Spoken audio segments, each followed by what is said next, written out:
भगवान नाराज नहीं होते। कोई खूब पाप करे तो भगवान नाराज नहीं होते। आपको बीज दे दिया गया और खेती दे दी गई, जैसा मना वैसा बो, काटना आपको पड़ेगा, काटना आपको पड़ेगा। अगर आप गेहूं बोते हैं तो दाग छुआरा खाने को नहीं मिलेगा, बमूल बोते हैं तो आपको रोटी खाने को नहीं मिलेगी। जो बोंगे वही आपको प्राप्त होगा। तो जैसे हम भजन कर रहे हैं, भजन में कभी कमी आ रही है, कभी अच्छा भजन हो रहा है, ये तो साधक की दिनचर्या के अंतर्गत है। हमको हठी स्वभाव बनाना पड़ेगा।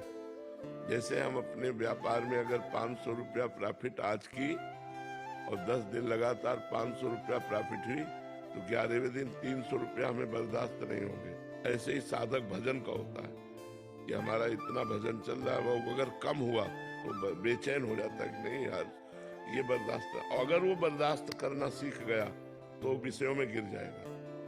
जो बर्दाश्त करना सीख नहीं गया भजन को, भजन की कमी बर्दाश्त नहीं, चाहे प्राण निकल जाए, एकदम जिद्दी स्वभाव, वो क्रॉस कर गया, वो माया को क्रॉस कर गया। वैसे तो साधक अवस्था में कभी मन, नियम को नहीं तोड़ना, हमारी बात समझना। अगर सही मार्ग में चलना चाहते हो तो मानो हमने 2 घंटे का नियम लिया या 11 माला का नियम लिया, अब मन लगे ना लगे मुझे 11 माला तक पहुंचना है।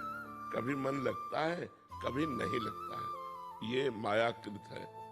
तो जब नहीं लगता है तो भी हमें अपने नियम की पूर्ति करनी है। जो नियम पर डटा रहता है वो क्रॉस कर जाता है माया को।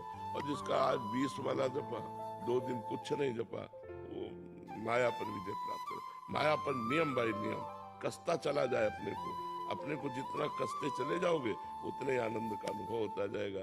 और जब तक हमारे पाप नष्ट नहीं होते तब तक भगवदानंद की अनुभूति नहीं होती। जैसे आप माला जप रहे हो, भजन कर रहे हो, तो आपको अनुभूति नहीं हो रही, तो आप चिंता ना करो, वो प्रोसेस चालू है।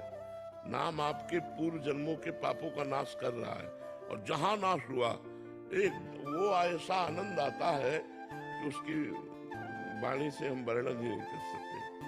मतलब स्मृति लोप हो जाती है संसार की, एक बहुत आनंद। वो कैसे अनिर्वचनीय बात को जो अनुभव गम में भजे जी संता, जिसे अनुभव के द्वारा, तो उसे वाणी के द्वारा कैसे वर्णन किया जा सकता है। तो क्या नियम पूर्वक चलने वाला ही माया पर विजय प्राप्त करता है, ध्यान रख लेना। आज 11 माला जपा, कल 5 माला जपा, परसों 2 माला जपा, 4 दिन नहीं जपा, ये महत्वपूर्ण नहीं। 11 तो 11, अगर सुबह नहीं जप पाए तो दोपहर के दोपहर